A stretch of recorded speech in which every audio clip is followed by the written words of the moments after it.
Police shootings have dominated headlines in 2016. Some caught on camera, like the Terrence Crutcher shooting in Oklahoma, and some with deadly consequences for police, like the rampage we saw in Dallas in July. It's the outcome no one wants, police or citizens.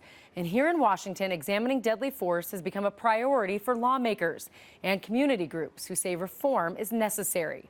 The legislature is so serious about examining deadly force cases in Washington, it established a task force to examine state law regarding deadly force. Right now, Washington law directs prosecutors to rule shootings are justified unless they can prove the officer acted with malice, and is justified if the officer acted in good faith that he was justified. Washington is the only state that affords that protection, one critics say is subjective and impossible to prove. Were they vindictive?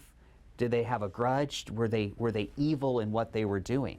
And it's next to impossible to assess what's really going on into somebody's mind. The state task force is examining case law and other states' statutes and hearing from the community about whether or not this law should change. Spokane Sheriff is firm that it should not. Why do you need this law change? Do you have a bunch of officers killing people for no reason? No, you don't. So why?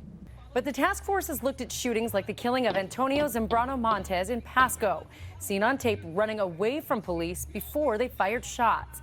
A shooting ruled justified, with prosecutors specifically citing that good faith and malice clause in state law. In addition to pending legislation, there's also an effort to put an initiative before voters that would remove that malice and good faith protection.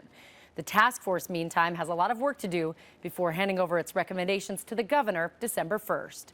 I'm Melissa Lutt, KXLY 4 News.